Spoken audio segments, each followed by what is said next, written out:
আমৃত্যু ভালোবাসি তোকে। পর্ব 40। যে মেয়ে ঠিকমতো মেহেদি ধরতে পারে না, সেই মেয়ে আজ এত কষ্ট করে মেহেদি দিয়ে আবিরের নাম লিখেছে। কোথায় আবির একটু খুশি হবে তা না, রাগে নামটাই মুছে দিল। আবিরের কার্যকলাপে মেঘের গালসহ পুরো মুখ লাল হয়ে গেছে। নিরুদ্যম ক্রোধে আবিরের চোখ জ্বলছে। মেঘ জড়বস্তুর ন্যায় স্তব্ধ হয়ে আছে।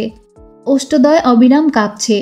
আবির ক্রোধান্বিত কণ্ঠে বলল, সবকিছুর একটা লিমিট থাকা দরকার। তুই কি ভেবেছিস তুই যা ইচ্ছে করবি আর কেউ তোকে কিছু বলতে পারবে না? কোন সাহসে আমার নাম লিখেছিস? একদমই কথাগুলো বলে দাঁতে দাঁত চেপে ধরল।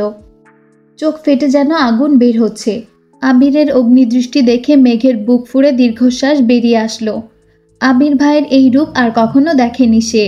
ভয়ে বুক কাঁপছে, অক্ষিপট ভিজে আসছে।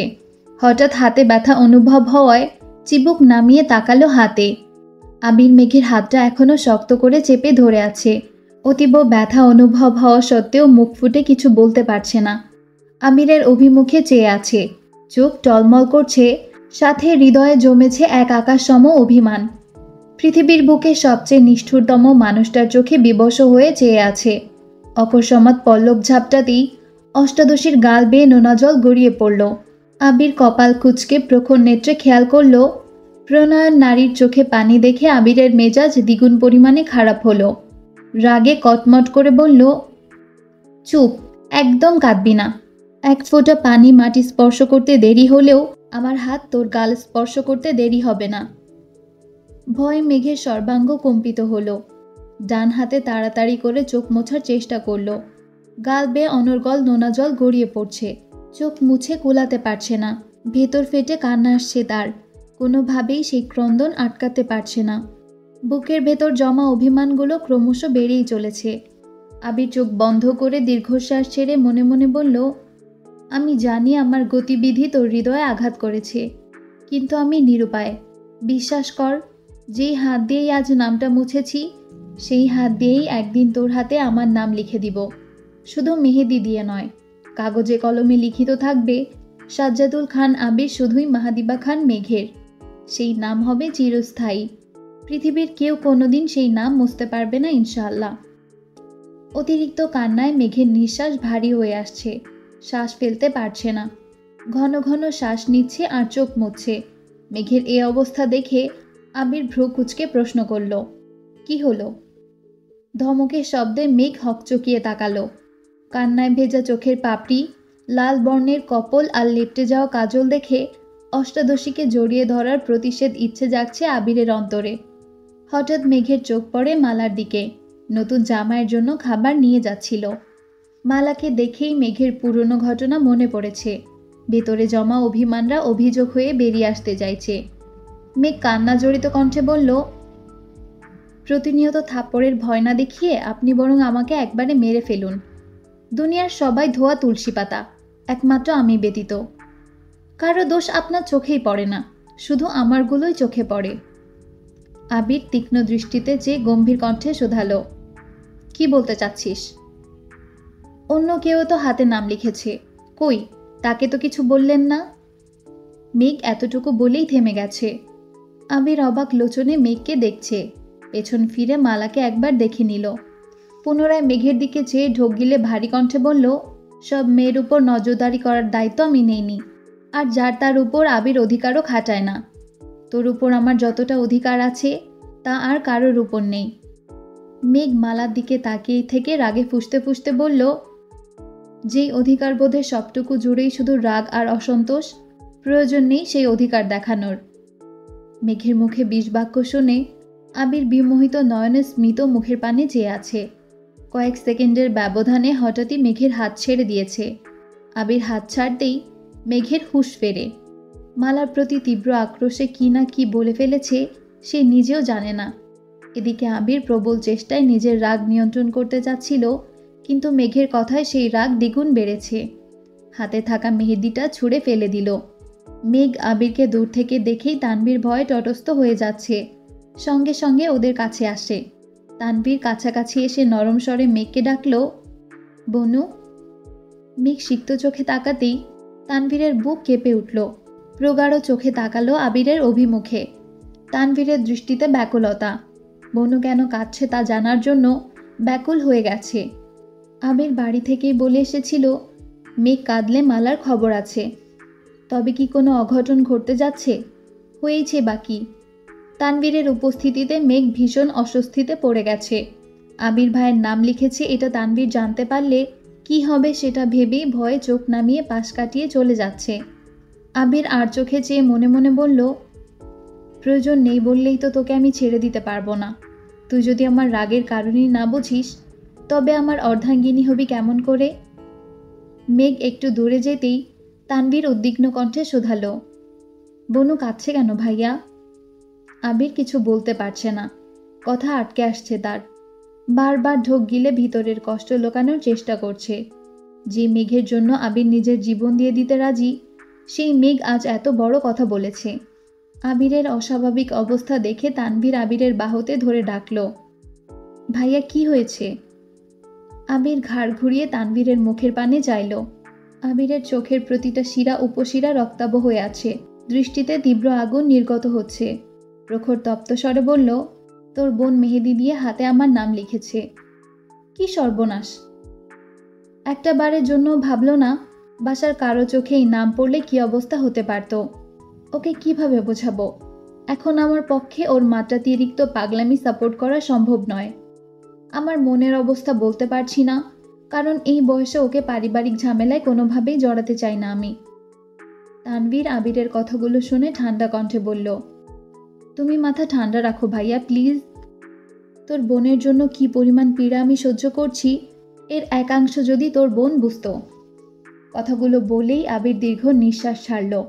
মেঘকে জেনে বুঝে কখনোই কষ্ট দিতে চায় না আবির, কিন্তু মাঝে মধ্যে বাধ্য হয়েই নিজে অনিচ্ছা সত্ত্বেও মেঘকে শাসন করতে হয়। মিম বা আদিও যদি মেঘের হাতে আবিরের নাম দেখে, সেই কথা আদির মা, মেঘের মা বা আবিরের মায়ের কান পর্যন্ত যেতে বেশি সময় লাগবে না। মা কাকি জানা মানেই বাবাদের কানে পৌঁছাবে। বাসার মানুষ কিছু টের পেলে কি হবে, এটা ভেবেই নিজের মনের বিরুদ্ধে গিয়ে প্রেয়সীর হাতে জলজল করা নিজের নামটা মুছতে যতটা কষ্ট মেঘকে দিয়েছে, তার থেকে কয়েক গুণ বেশি কষ্ট আবির পাচ্ছে। তানভীর কিছু বলতে চাচ্ছিল, হঠাৎই আলী আহমদ খান কিছুটা দূর থেকে ডাকলেন, আবির, কোনো সমস্যা? আলী আহমদ খানের ডাকে আবির আর তানভীর দুজনেই আটকে উঠেছে। আবির নিজেকে সামলে আস্তে করে গলা ঝেড়ে ধীর কণ্ঠে বলল, কিছু হয়নি আব্বু। আবিরের রক্তি মাখি যুগল এখনো অপরিবর্তিত। চোখে মুখে লেপ্টে আছে তীব্র আক্রোশ। এই অবস্থায় আব্বুর মুখোমুখি হওয়া কোনোভাবেই সম্ভব নয়। এজন্য কয়েক কদম এগিয়ে চোখে মুখে পানি ছিটিয়ে স্বাভাবিক হওয়ার চেষ্টা করল। আলী আহমদ খান তানভীরের কাছাকাছি এসে শুধালেন, কি হয়েছে আবিরের? তানভীর সোজাসাপটা উত্তর দিল, তেমন কিছু না আব্বু, শরীরটা বোধহয় একটু খারাপ লাগছে। আলী আহমদ খান আবিরকে এক পলক দেখে একটু উঁচু গলায় বললেন, প্রথমবারের মতো মেহমানদারি করেছ তাই খারাপ লাগাটাই স্বাভাবিক। আবির হাত দিয়ে মুখ মুছতে মুছতে চলে যেতে নিলে আলী আহমদ খান পুনরায় বললেন, কোথায় যাচ্ছ? খাওয়ানো শেষ হয়নি। আবিরের আব্বু স্বাভাবিক কণ্ঠে বললেন, খাবারের ওইখানে আর যেতে হবে না, তোমরা দুভাই বরং দেখে আসো নতুন জামাইয়ের ঠিকঠাক মতো আপ্যায়ন হচ্ছে কিনা। আচ্ছা বলে বাধ্য ছেলের মতো আবির স্থান ত্যাগ করল। তানভীরও আবিরকে অনুসরণ করল। চোখে মুখে পানি দিয়েও রাগ কন্ট্রোল করতে ব্যর্থ হলো। যেতে যেতে দুই ভাইয়ের মধ্যে আরও অনেকক্ষণ বাগবিতণ্ডা চলল। কি হচ্ছে আর কি হতে যাচ্ছে সেসব ভেবেই তানভীর ঘাবড়ে যাচ্ছে। তারপরও ভাইকে বোঝানোর ব্যর্থ চেষ্টা করল। আবিরের ক্রোধের কাছে সবই বৃথা। স্টেজের কাছে যেতেই চোখ পড়ল মালার দিকে, সাথে ৩-৪ জন কাজিন। মেঘের বলা কথাটা মনে পড়ে গেল। অন্য কেউ তো হাতে নাম লিখেছে, কই তাকে তো কিছু বললেন না। আবির সূক্ষ্ম নেত্রে মালার হাতের দিকে খেয়াল করছে। হঠাৎই চোখ পড়ে বড় করে লেখা এই অক্ষরটায়। মেঘ যতটা জায়গা নিয়ে আবিরের নাম লিখেছে, প্রায় ততটুকু জায়গা নিয়েই মালা অক্ষরটা লিখেছে। মালা আবিরকে দেখে লাজুক হাসল। এতে আবিরের মেজাজ আরও বেশি খারাপ হলো। আবিরের দৃষ্টিতে তিক্ততা। কোনো দিকে না তাকিয়ে চলে গেল। মেহমান খাওয়ানো প্রায় শেষের দিকে। সাকিবের রুম থেকে বেরিয়ে উঠোনের মাঝখানে থেকে আবির উচ্চস্বরে ডাকল, সাকিব। আবিরের রাগী কণ্ঠ শুনে সাকিবের সঙ্গে সঙ্গে 3 মামাও অবাক চোখে তাকালেন। ছোট মামা সাকিবকে উদ্দেশ্য করে বললেন, কি হয়েছে দেখ তো গিয়ে। আচ্ছা। সাকিব হাত দুটো কোনো রকমে ধুয়ে ছুটে আসলো। আবির পাঞ্জাবির হাতা ভাঁজ করতে করতে রাগান্বিত কণ্ঠে বলল, মালাকে নিয়ে বাড়ির পেছনে আয়। সাকিব আশেপাশে তাকালো। তানবীরের চিন্তিত মুখবিবর আর আবিরের রাগান্বিত কণ্ঠ শুনে বুঝতেই পারছে কিছু একটা হয়েছে। সাকিব মোলায়েম কণ্ঠে প্রশ্ন করল, এখনই? আবির নিস্তব্ধ কণ্ঠে বলল, রাইট নাও। ওকে ভাইয়া। মেঘ রুমে আসার পর থেকে কেঁদেই যাচ্ছে। মালার উস্কানিতেই মেঘ এমন কাণ্ড করেছে, না হয় কখনোই সে এমনটা করতো না। বিষয়টা নিয়ে যত বেশি ভাবছে তত বেশি কান্না পাচ্ছে। আবির ভাইয়ের আচরণের থেকেও নিজের উপর বেশি রাগ উঠতেছে। নাম লেখার সময় একবারের জন্য বাসার কথা মনে হয়নি তার, শুধু মালার প্রতি জেদই কাজ করছিল। আবির ভাই রাগে নামটা মুছে দিয়েছেন, অথচ আব্বু আর বড় আব্বু দেখলে কি যে হতো, হয়তো বাড়িতে ঢুকতেই দিতেন না। আদৌ বাড়ির কেউ কি হাতের নাম দেখে ফেলল কি না এটা ভেবে ভয়ও পাচ্ছে। এই ঘটনার পর আবির ভাইয়ের সাথে কথা বলা তো দূর, সামনে দাঁড়ানোর মতো অবস্থা নেই মেঘের। নিজের করা অপকর্মের জন্য লজ্জা, আবিরের প্রতি সুপ্ত অভিমান, মালার প্রতি ক্ষোভ সবকিছু মিলে অষ্টাদশীর কোমল মনটাকে বিষিয়ে দিয়েছে। গতকাল থেকে আজ নাগাদ আবিরের সঙ্গে কত ভালো সময় কাটছিল, একটা ভুলের কারণে সবকিছু শেষ হয়ে গেল। আবিরের সামনে কিভাবে দাঁড়াবে এই ভেবেই আরও বেশি কান্না পাচ্ছে। বুকের ভেতর অসহ্য যন্ত্রণা হচ্ছে, নিঃসঙ্গতায় ছেয়ে গেছে মেঘের মন। অষ্টাদশীর মেঘাচ্ছন্ন মনের অস্ফুট বাসনা ডিসেম্বরের কনকনে ঠান্ডার মধ্যেও যদি ভারী বর্ষণ হতো, বৃষ্টির মতোই মেঘের মনের সকল শঙ্কা আক্রোশ শোক সব ধুয়ে মুছে যেত। আচমকা তানভীর দরজা থেকে ডাকল, বনু আসবো? মেঘ তাড়াতাড়ি করে চোখ মুছতে মুছতে উঠে বসল। স্মিত কণ্ঠে বলল, আসো। তানভীর নরম কণ্ঠে বলল, মন খারাপ কেন? এমনি। উচ্ছ্বাসিত কণ্ঠে তানভীর পুনরায় বলল, থাক, আর কাঁদতে হবে না, তোকে এখনই বিয়ে দিচ্ছি না। মেঘ অবাক চোখে তাকিয়ে রইল। তানভীর হাসছে। তানভীরের হাসি দেখে মেঘ মন খারাপ করে বলল, ভাইয়া তুমি এখন যাও। তানভীর গলা খাকারি দিয়ে পুনরায় বলল, তোকে শাস্তি না দিয়ে যাব না তো? ঠোঁট ভিজিয়ে চিন্তিত হয়ে প্রশ্ন করল, কিসের শাস্তি? আতঙ্কে মেঘের বুক কেঁপে উঠল। তবে কি আবির ভাই সব বলে দিয়েছেন? ভাইয়া তারই শাস্তি দিতে এসেছে? মেঘ চিবুক নেমে গলায় আটকালো। ভয়ে হাত পা কাঁপছে। আজ কোনোভাবেই রক্ষা নেই। তানভীর হাসি মুখে উত্তর দিল, তুই যে শুধু ভাইয়ার সঙ্গে ছবি পোস্ট করলি, আমার সঙ্গে করলি না। কাজটা কি ঠিক করেছিস? মেঘ নিশ্চুপ। গলা শুকিয়ে কাঠ হয়ে গেছে, হাত পা অবশ হয়ে যাচ্ছে। মেঘকে কিছু বলার সুযোগ না দিয়ে আবারও বলল, এটা শাস্তিস্বরূপ তুই এখন ফ্রেশ হয়ে নিচে যাবি, আমার সঙ্গে ছবি তুলবি, সেই ছবি পোস্ট করবি। মেঘ প্রখর নেত্রে তানভীরকে দেখল। ভাইয়ার হাসি মুখ দেখে মেঘ না চাইতেও হাসল। মেঘের মুখে হাসি দেখে তানভীর স্বস্তির নিঃশ্বাস ছাড়ল। একদিকে আবিরের রাগ, অন্যদিকে মেঘের কান্না। ভাই হিসেবে তানভীরের দুদিকই সামলাতে হয়। তানভীরের কথা শুনে মেঘের মনের ভয় অনেকাংশে কেটে গেছে। সকালবেলা ছবি পোস্ট করার সময় তানভীরের কথা মনে ছিল না মেঘের। কোনো কিছু না ভেবেই আবিরের সাথে ছবি পোস্ট করেছিল। সারা দিনে আর মোবাইল ধরা হয়নি। মেঘ নিচে নামতেই মিম আর আদি দুজনেই ছবি তোলার জন্য ছুটে আসছে। তানভীর আগেই ওদেরকে বলে গিয়েছিল। তানভীরের সঙ্গে ছবি তোলার পর তানভীর নিজেই সেখান থেকে একটা ছবি মেঘের ফেসবুক আইডিতে পোস্ট করেছে। তারপর মিম আদির সঙ্গে নবদম্পতির সঙ্গে ছবি তুলেছে। মিম হঠাৎই মেঘের হাত ধরে প্রশ্ন করল, আপু, মেহেদি দিয়ে হাতটা এভাবে নষ্ট করেছো কেন? আদিও মেঘের হাতটা খেয়াল করে বলল, মেঘাপু, তোমার হাতটা খুব পচা দেখাচ্ছে। মেঘ মৃদু হাসল। ভাই বোনদের তো বলতে পারবে না আবির ভাইয়ের নাম লেখার শাস্তিস্বরূপ আবির ভাই হাতটাই নষ্ট করেছেন। মাইশা সবার দিকে এক পলক তাকিয়ে তানভীরকে প্রশ্ন করল, আবির কোথায়? ভাইয়া ফ্রেশ হতে গিয়েছিল, আসছে। ও আচ্ছা। আমির ভাই আসছে শুনেই মেঘের বক্ষস্থলে কম্পন শুরু হয়ে গেছে, পা কাঁপছে। আবির ভাইয়ের মুখোমুখি হবার জন্য অষ্টাদশীর বিন্দুমাত্র সাহস বেঁচে নেই। চলে যাওয়ার জন্য দুপা বাড়াতেই আবির উপস্থিত হলো।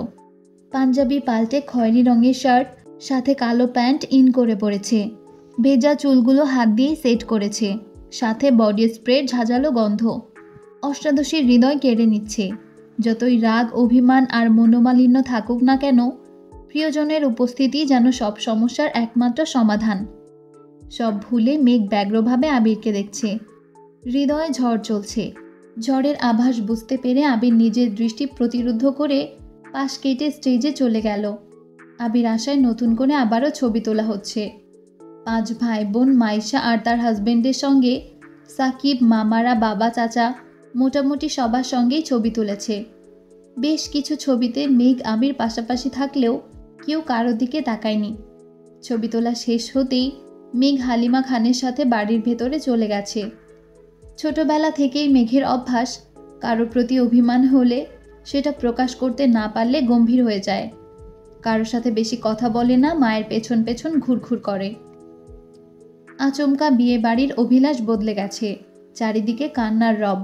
কনে পক্ষের জন্য সবচেয়ে কষ্টকর মুহূর্ত হলো কনে বিদায়। গায়ে হলুদ, মেহেন্দি, বিয়ে পর্যন্ত সবার মধ্যে যতটা আমেজ থাকে, কনে বিদায়ের মুহূর্তে সব অভিসঙ্গে মিশে যায়। জন্মের পর থেকে 20-25 বছর এক বাড়িতে বেড়ে ওঠা মেয়েটাকে বাড়ি ছেড়ে চলে যেতে হয় এক অচেনা পরিবারে। বাবা মা, ভাই বোনদের প্রতি এত বছরের ভালোবাসা, আবেগ, অনুভূতির বাঁধন ছিঁড়ে চিরতরে চলে যেতে হয়। বিয়ে নামক সামাজিক বন্ধনের কারণে বাবা মায়ের আদরে বড় করা রাজকন্যারা বাবার বাড়ির মেহমান হয়ে যায়। শুরু হয় নতুন এক জীবন। যে জীবনের প্রথম লড়াইটা হলো অচেনা, অপরিচিত মানুষগুলোকে আপন করে নেওয়া। বড় মামার বড় মেয়ে মাইশা তাই সবার খুব আদরের। বড় মামা, মামি মাইশার বাঁধভাঙা কান্না দেখে বিয়ে বাড়ির প্রতিটা মেহমান কাঁদছে।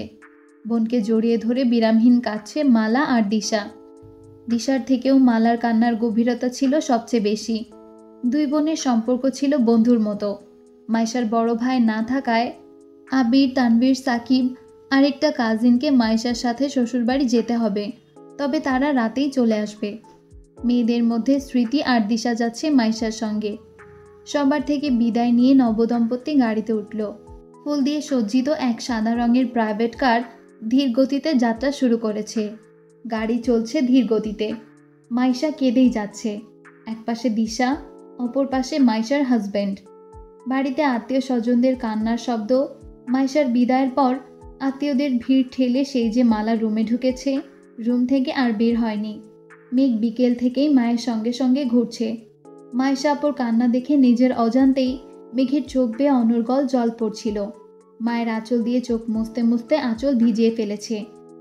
আজ এত কাছ থেকে কনে বিদায় দেখে মেঘের নিজের প্রতি প্রচণ্ড ভয় কাজ করছে। সে যে এত সামান্য কারণে কেঁদে একাকার অবস্থা করে, বিয়েতে কি অবস্থা হবে তার? তৎক্ষণাৎ মনে মনে বিড়বিড় করল, আবির ভাইকে বিয়ে করলে তো আমায় বিদায়ও দিবে না, আর আমাকে কাঁদতেও হবে না। কান্নায় ভেজা চোখ, গাল বেয়ে পড়া পানির দাগ, তার সঙ্গে মুখে অকৃত্রিম মায়াবী হাসি। একটা বয়স পর থেকে মেয়েটা সব কিছুর সঙ্গে নিজেকে তুলনা করে। তেমনি মাইশাপুর বিদায় দেখে মেঘ নিজে চিন্তায় মগ্ন হয়ে গেছে। তবে অকৃত্রিম অকৃপণ হাসিটা বেশি সময়ের জন্য স্থির হতে পারেনি। আবির ভাই লেপটে দেওয়া মেহেদির দিকে হাত পড়তেই মনটা খারাপ হয়ে গেল। আনমনে বিড়বিড় করে বলল, আবির ভাইয়ের অনুভূতির রাজ্য জুড়ে কোন মহিয়সীর বসবাস? আমার হাত থেকে নাম মোছার কারণ কি শুধুই পরিবার, নাকি অন্য কোনো রমণী? সন্ধ্যার বেশ খানিকটা সময় পর বিয়ে বাড়ির পরিবেশ কিছুটা স্বাভাবিক হয়েছে। আবিরের মামারা, আবিরের বাবা, চাচু, মাইশার মামা, খালু সবাই একসঙ্গে আড্ডা দিতে বসেছেন। যার যার ব্যবসা, চাকরি, সন্তান নিয়ে কথা বলতে বলতে আবিরের বিয়ে নিয়ে কথা উঠেছে।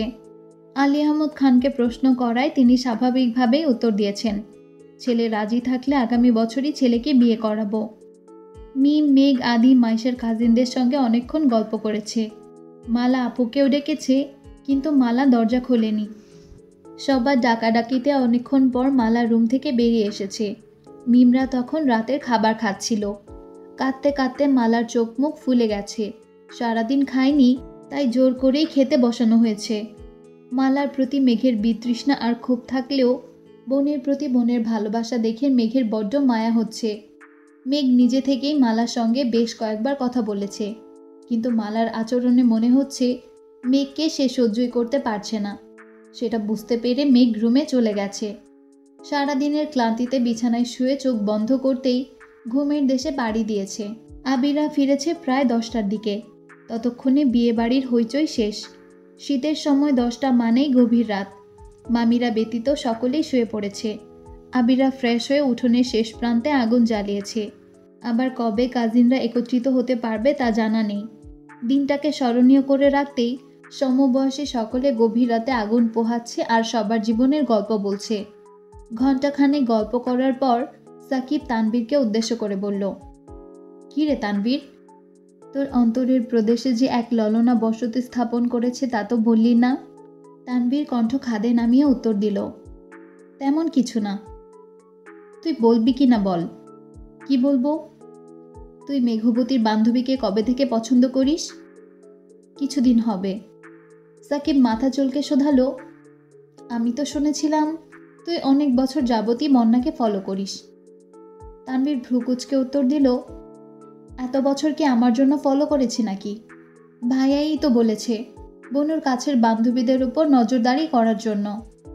আবির প্রখর নেত্রে তানভীরকে দেখে বলল, "আমি না হয় নজরদারি করতে বলেছিলাম, প্রেমে পড়তে তো বলি নাই।" সাকিব ভাব নিয়ে বলল, "কথা সত্য।" তানভীর মন খারাপ করে উত্তর দিল, "প্রেমে পড়েছি কি পড়িনি সেটা তো আর সেই মেয়ে জানে না। আমি কখনো বলতেও যাব না, তাহলেই তো হবে।" সাকিব আর আবির দুজনেই সশব্দে হেসে উঠল। সাকিব হাসি মুখে বলল, "হ্যাঁ, তো সিরিয়াস হয়ে যাচ্ছিস কেন? আমরা তো মজা করছি। তুই শুধু বল প্রেমে কবে পড়েছিস, তাহলেই হবে।" আবিরের হাসি দেখে তানভীর এক বুক সাহস নিয়ে বলা শুরু করলো, বনুদের বিদায় অনুষ্ঠানে বনুকে নিয়ে কলেজে গিয়েছিলাম। ভাইয়া বারণ করেছিল বিধায় বনুকে শাড়ি পরতে নিষেধ করেছিলাম। কিন্তু কলেজ গেটে ওনাকে শাড়ি পরা দেখে আমার মনোযোগ থমকে গিয়েছিল। বুকের ভেতর এক অদ্ভুত মায়া কাজ করেছিল। বনুর ফ্রেন্ড হিসেবে মেয়েটাকে ছোট থেকেই দেখে আসছি, অথচ কখনো এমনটা মনে হয়নি। সেদিন তাকে দেখে মনে হয়েছিল আজীবন ক্লান্তিহীন তাকিয়ে থাকলেও তাকে দেখার তৃপ্তি মিটবে না। আবির, সাকিব সহ বাকিরাও মুগ্ধ আখিতে তানভীরের দিকে তাকিয়ে আছে। তা দেখে তানভীরই লজ্জায় পড়ে গেছে। সাকিব মৃদু হেসে সোজা সাপটা জবাব দিল, ওনাকে বিশেষভাবে ধন্যবাদ দেওয়া উচিত, যে তোকে ধ্বংসের দ্বারপ্রান্ত থেকে টেনে নিয়েছে। বিষাদ ছুতে যাও তানভীর পুনরায় কারো মোহমায়ায় জড়িয়েছে। আবির হিমশীতল কণ্ঠে বলল, তুই ঠিক থাকলে বাকিটা আমি সামলে নিব, কিন্তু এবার যদি তোর মধ্যে উল্টাপাল্টা কিছু দেখি, তোর একদিন আর আমার যে কয়দিন লাগে। তানভীর ঘাড় বেঁকিয়ে সম্মতি দিল। মিমের ডাকে সকাল সকাল ঘুম ভাঙে মেঘের। মেঘ ঘুম ঘুম চোখে তাকাতেই মিম পুনরায় বলল, ভাইয়া তোমায় রেডি হতে বলেছে। মেঘ ঘুমের ঘুরেই বলল, কেন? তোমায় ঢাকা নিয়ে যাবে। এখন? হ্যাঁ, ভাইয়া রেডি হয়ে গেছে, তুমি তাড়াতাড়ি ওঠো। মিমের কথা শুনে মেঘের ঘুম উধাও হয়ে গেছে। এক লাফে শোয়া থেকে উঠে বসে মেঘ আশেপাশে তাকাচ্ছে। সদ্য ফোটা ভোরের আলোয় মেঘের কুহকী মুখমণ্ডলের চিন্তার ছাপ স্পষ্ট। চোখ কচলাতে গিয়ে দৃষ্টি পড়ে হাতের দিকে। ক্ষণিকের ব্যবধানে ছোট্ট হৃদয় হানা দেয় রাজ্যের অভিমান। গতকাল সকালটা কত মিষ্টি ছিল, আবিরের কণ্ঠে ঘুম ভেঙেছিল, অথচ আজ অষ্টাদশীর হৃদয়ে পোষা ভালোবাসার অনুভূতিগুলো অভিসঙ্গে রূপ নিয়েছে। মেঘ অভিমানী কণ্ঠে বলে, ওনাকে বলে দিস বাসায় ফিরলে সবার সঙ্গেই ফিরব, আমি এখন ঘুমাবো, আমায় আর ডাকবি না।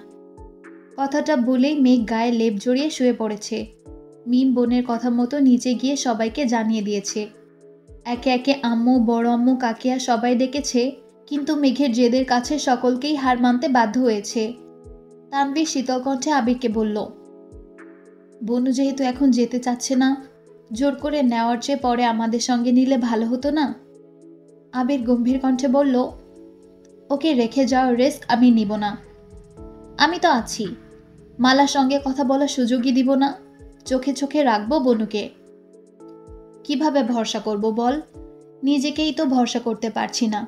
তোর বোন যেন কষ্ট না পায় তার জন্য যতটা সম্ভব সময় দিয়েছি, আশেপাশে থেকেছি, এমনকি 12 বছর পর ওর জন্যই মেহেদি ছুঁয়েছি। এত কিছু করেও তোর বোনের মুখের হাসি ধরে রাখতে পারলাম না। বধূ এমনিতেই তোমার উপর রেগে আছে, ওর মনের বিরুদ্ধে জোর করে নিয়ে গেলে যদি আরও বেশি রেগে যায়। আবির নিশ্চুপ। মেঘকে নিয়ে দুশ্চিন্তা আবিরের মনেও ঘুরপাক খাচ্ছে। গতকাল মেঘের বলা কথায় আবির অনেক কষ্ট পেয়েছে। প্রচণ্ড ঠান্ডায় গভীর রাতে নদীর পাড়ে ঘন্টার পর ঘন্টা একাকী বসেছিল, হাত পা জমে বরফ হওয়ার জোগাড় হয়েছিল, অথচ হৃদয়ের রক্তক্ষরণ থামানোর সামর্থ্য ছিল না। শেষ রাতে বাড়ি ফিরে কিছুক্ষণ রেস্ট নিয়েই রেডি হয়েছে। বাবা, কাকা আর মামাদের গতকাল রাতেই জানিয়ে দিয়েছিল আবির ঢাকা ফিরবে বলে। সকাল সকাল নিশ্চিন্তে আলী আহমদ খান, মোজাম্মেল খান আর বড় মামা ঘুরতে বেরিয়েছেন। মেয়েকে ওঠাতে ব্যর্থ হওয়ায় হালিমা খান তানভীর আবিরকে উদ্দেশ্য করে বললেন, এই মেয়ে মনে হয় না এখন আর উঠবে, আজকের ক্লাস না হয় মিসই দিক। আবির রাশভারী কণ্ঠে বলল, 2 ঘন্টার জন্য ক্লাস মিস দেওয়ার কোনো মানে হয় না। তোমরা আজ থাকলে আমি কিছুই বলতাম না, একটু পর তোমরা যদি যাওই তাহলে এখন আমার সঙ্গে ক্লাসে যেতে সমস্যাটা কোথায়? তোর সঙ্গে যেতে সমস্যা হবে কেন? ঠান্ডার মধ্যে উঠতে হয়তো আলসেমি লাগছে, আমি দেখছি বলে আবির ঘরে ঢুকল। মেঘের রুমের সামনে এসে চারপাশে চোখ বুলিয়ে দেখল আশেপাশে কেউ নেই। বিছানায় লেপ মুড়ি দিয়ে মেঘ গভীর ঘুমে মগ্ন। ধীর গতিতে রুমে ঢুকে বিছানার পাশে বসল।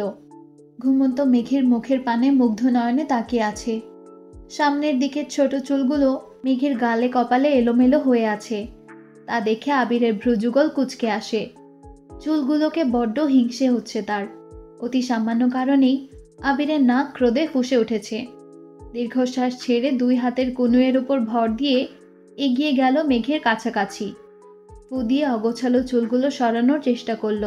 2-1টা চুলের খোঁচায় মেঘের ঘুমের মধ্যেই বাম হাত দিয়ে বাকি চুলগুলো সরিয়ে কপালের উপর হাত রেখে পুনরায় ঘুমের রাজ্যে ডুব দিল। আবির মেঘের হাতের দিকে তাকাতেই বুকের ভেতরটা কেমন করে মোচড় দিয়ে উঠল। কিছুক্ষণ স্থির দৃষ্টিতে চেয়ে মেঘের হাত দিয়ে নিজের কাছে টেনে আলতোভাবে ওষ্ঠ ছোঁয়ালো মেহেদি দিয়ে ল্যাপটানো রঙের উপর, যার কারণে আবিরের প্রেয়সীকে কাঁদতে হয়েছিল। আবির মেঘের হাতে হাত রেখেই মোলায়েম কণ্ঠে ডাকল, ম্যাম। মেঘের সাড়া নেই দেখে দ্বিতীয়বারের মতো হাতে অনুগ্র চুমু খেয়ে হাত ছেড়ে পুনরায় কিছুটা উচ্চস্বরে ডাকল, ম্যাম। ঘুমন্ত কণ্ঠের আওয়াজ ভেসে আসলো,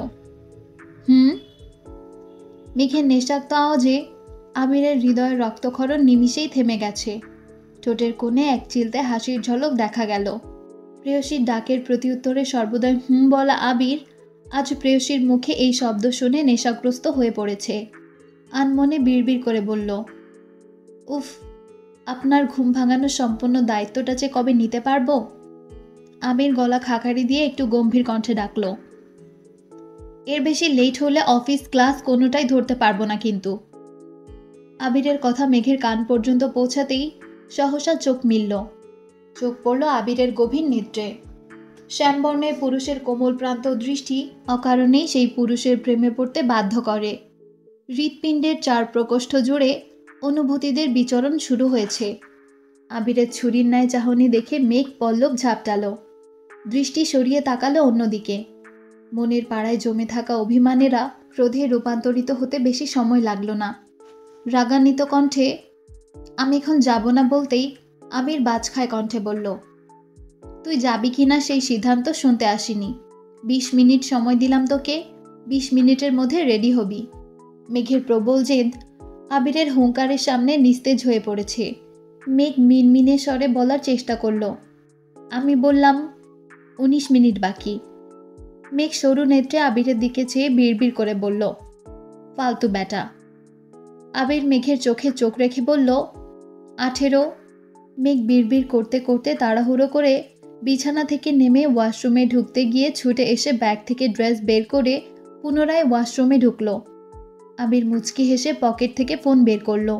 মেঘ ফ্রেশ হয়ে বেরিয়ে দেখে আবির বিছানায় হেলান দিয়ে ফোন চাপছে। মেঘ বের হতেই আর চোখে একবার দেখে নিল। ঠান্ডা পানি দিয়ে হাত মুখ ধোয়ায় মেঘের হাত পা থেকে শুরু করে সারা শরীর অনবরত কাঁপছে। কাঁপাকাঁপি দেখে আবির উদ্বিগ্ন কণ্ঠে প্রশ্ন করল, খুব বেশি ঠান্ডা লাগছে। বাইকে যেতে পারবে নাকি গাড়ি নিয়ে যেতে হবে?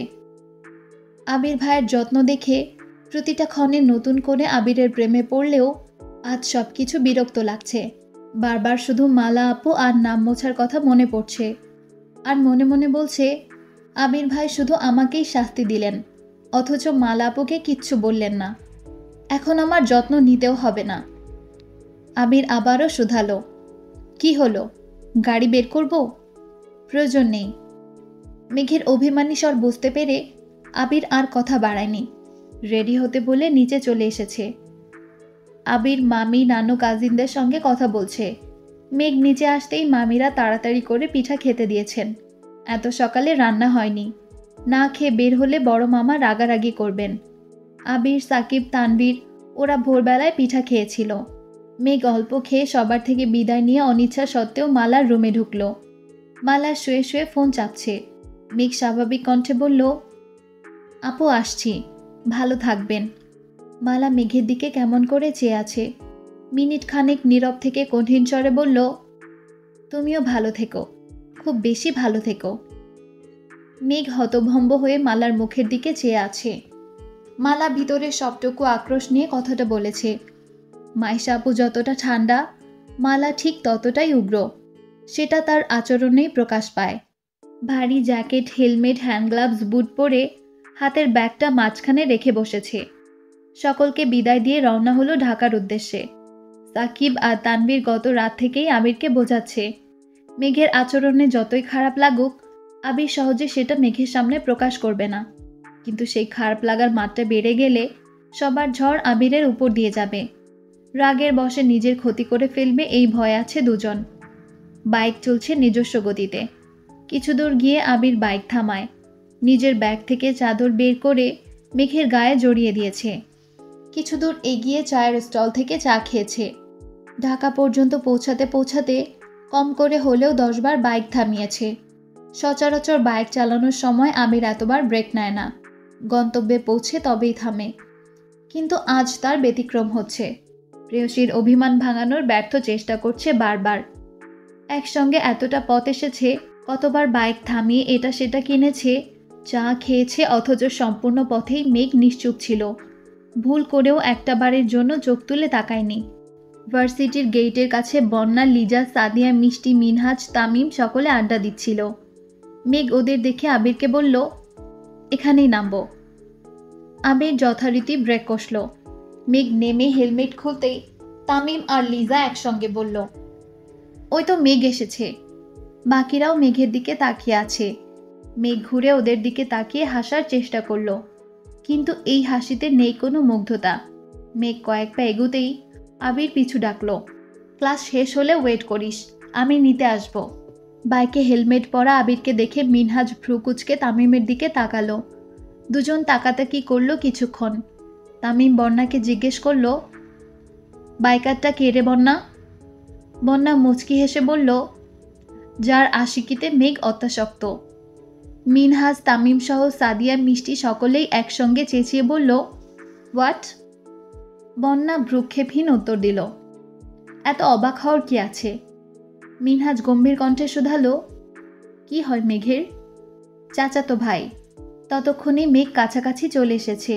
মেঘের গোমরা মুখ দেখে সাদিয়া আহ্লাদি কণ্ঠে শুধালো, কি হয়েছে আমার জানুটার? বয়ফ্রেন্ড চলে যাচ্ছে বলে মন খারাপ? লিজা, সাদিয়া, মিষ্টি তিনজনেই উচ্চস্বরে হাসছে। বন্যা মৃদু হাসছে। বন্যা মেঘের দিকে রাগী চেহারায় তাকিয়ে আছে। সাদিয়ারা হাসলেও হাসি নেই তামিম আর মিনহাজের মুখে। দুই বন্ধু বারবার চাওয়াচাই করছে। শুভেচ্ছা ক্লাসের দিন গেটের সামনে প্রথমবার মেঘকে দেখেই মিনহাজের ভালো লেগেছিল। অফিসে কাজ থাকায় তাড়াহুড়ো করে অফিসে চলে গিয়েছিল বিধায় মেঘের সঙ্গে কথা বলতে পারেনি। কিছুক্ষণ পর মেঘ আর বন্যা যখন ক্লাসে খুঁজছিল, তখন মিনহাজ মেঘকে দেখে ইচ্ছেকৃত ধাক্কা দিতে চেয়েছিল, কিন্তু মেঘ সরে যাওয়ায় ধাক্কাটা লাগেনি। তারপর সিনিয়রের ভাব নেওয়া, ফাজলামো করা, বন্ধুত্ব সবটাই ছিল মিনহাজের প্ল্যান। একবার বন্ধুত্ব হয়ে গেলে সময় সুযোগ বুঝে প্রপোজ করবে এই আশাতেই দিন গুনছিল। কিন্তু মেঘ অন্য পুরুষে আসক্ত শুনে মিনহাজের মাথায় আকাশ ভেঙে পড়েছে। শীতের সকালেও মিনহাজের শরীর বেয়ে ঘাম ঝরছে, অস্বস্তি লাগছে। শুকনো গলায় ঢোক গিলল। মেঘ ঘড়িতে টাইম দেখে সবার উদ্দেশ্যে রাগী স্বরে বলল, তোরা কি ক্লাসে যাবি নাকি আমি একাই চলে যাব? যাব বলে ওরা ক্লাসের উদ্দেশ্যে রওনা দিল। মিনহাজ ধীর পায়ে হাঁটছে আর তামিমকে উদ্দেশ্য করে বলছে, আমি যে মেঘকে ভালোবেসে ফেলেছি, তার কি হবে? টেনশন করিস না, চল ক্লাস শেষ করে আসি, তারপর মেঘকে নিয়ে বসবো। মেঘের সাথে ওই ছেলের প্রেমের সম্পর্ক আছে নাকি শুধু ভালো লাগা সবটাই জেনে নিব। বন্যার সামনে থেকে ব্যস্ত গলায় বলল, কি রে, তোরা ক্লাস করবি না? তামিম উচ্চস্বরে বলল, এখনই আসছি। মিনহাজ হাঁটতে হাঁটতে হঠাৎ থমকে দাঁড়িয়ে তামিমের দিকে তাকালো। তামিম নিরুদ্বেগ দৃষ্টিতে চেয়ে প্রশ্ন করল, কি হয়েছে? তোর যদি বন্যাকে ভালো লেগে থাকে তাহলে প্রপোজ করে ফেল। মেঘের মতো বন্যার জীবনে কেউ থাকলে পরে কান্না করিস না। ক্লাস শেষ করে বের হতে না হতেই মিনহাজ বলল, চল তোদের আজকে ফুচকা খাওয়াবো। মিষ্টি প্রশ্ন করল, হঠাৎ, কাহিনী কি? প্রেমে পড়েছিস নাকি? তোরা আমার বান্ধবী, তোদের খাওয়াতে কারণ লাগে নাকি?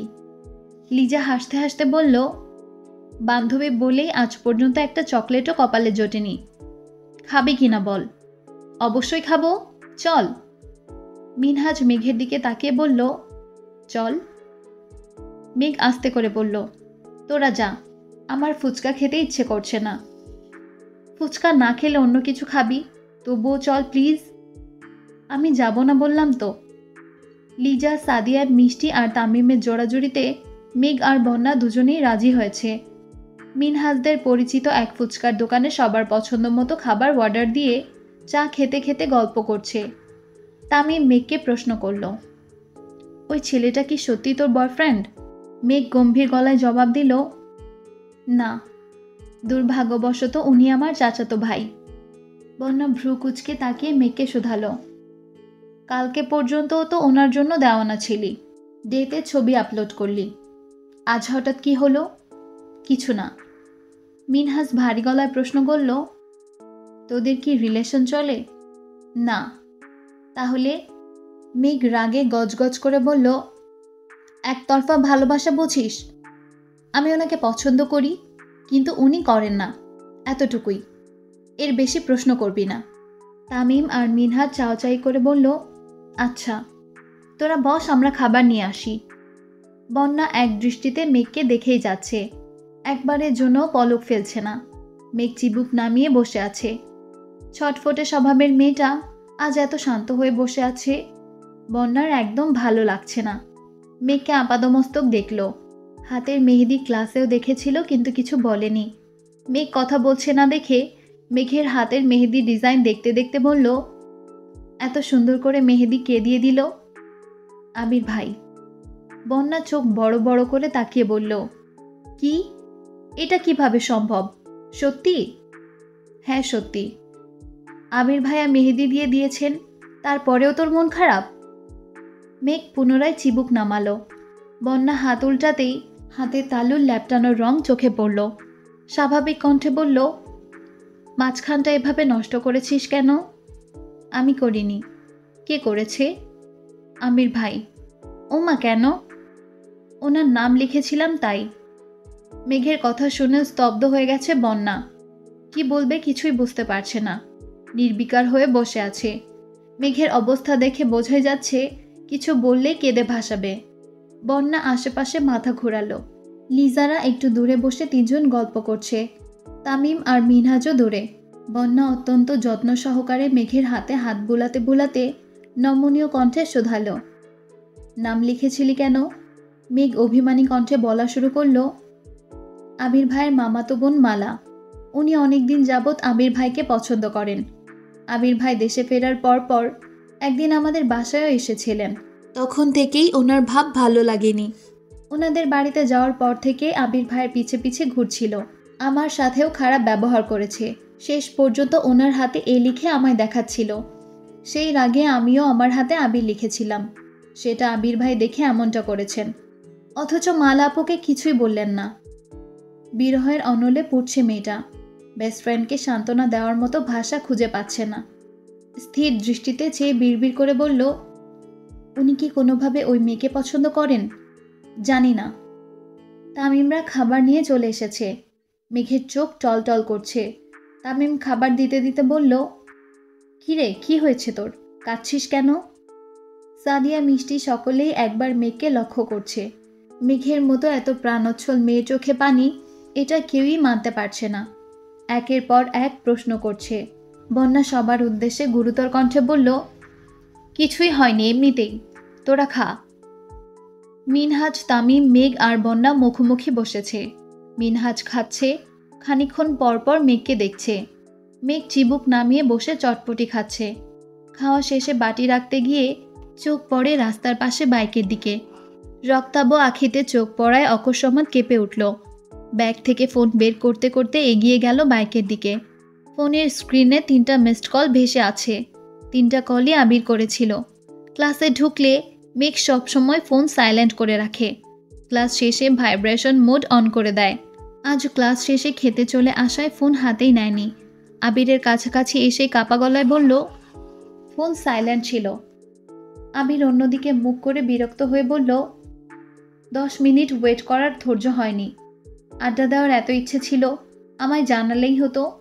আমি অফিসের কাজ ফেলে কাউকে বিরক্ত করতে আসতাম না। মেঘ ড্যাব ড্যাব করে আবিরের দিকে তাকিয়ে আছে। মুখ দেখা যাচ্ছে না, তবুও ঘাড় কাত করে মেঘ আবিরের মুখ দেখার চেষ্টা করল। সকালবেলা হেলমেট না খোলায় কেউ আবিরকে দেখতে পারেনি। এখন হেলমেট খোলায় মিনহাজ, তামিম সহ মেয়েগুলো দাঁড়িয়ে আবিরকে দেখার চেষ্টা করছে। আবির একটা রিক্সা ডেকে ভাড়া দিয়ে বন্যাকে উদ্দেশ্য করে বলল, এই মেয়ে, বাসায় যাও। বন্যা না করতে যাবে, তখনই চোখাচোখি হয় আবিরের সঙ্গে। কপালে ভাঁজ, সাথে আবিরের রাগান্বিত চাহনি দেখে না করার সাহস হয়নি। ভদ্র মেয়ের মতো রিকশায় উঠে পড়ে। বন্যা যাওয়ার পর আবির, মিনহাজ আর তামিমকে এক পলক দেখে বাইক স্টার্ট দেয়। বাড়ির মানুষজন অনেকক্ষণ আগেই চলে এসেছে। আবির তানবীরের সঙ্গে কথা বলে এক মুহূর্তও দাঁড়ালো না। বাসা থেকে বেরিয়ে রওনা দিল অফিসের উদ্দেশ্যে। 5 মিনিটের মধ্যে তানবীরও বেরিয়ে পড়েছে। সপ্তাহ খানেক পর নির্বাচন, যার জন্য তানবীর দীর্ঘদিন যাবৎ অপেক্ষা করেছে। মেঘ ফ্রেশ হয়ে সেই যে ঘুমিয়েছে, মিমের ডাকে উঠেছে প্রায় সন্ধ্যাবেলায়। ফ্রেশ হয়ে দুবোন ছাদের গাছগুলো দেখতে গেছে। কিছু গাছের আগাছা পরিষ্কার করে গাছগুলোতে পানি দিয়ে আজানের সঙ্গে সঙ্গে রুমে চলে এসেছে। বছর শেষ হতে চলল। 1 বছরের সকল হিসাব মেলাতে রীতিমতো হিমশিম খাচ্ছে আবির। তার মধ্যে তানবীরের নির্বাচনের প্রেশার। সে রিস্ক নিয়ে তানবীরকে রাজনীতিতে পাঠিয়েছে।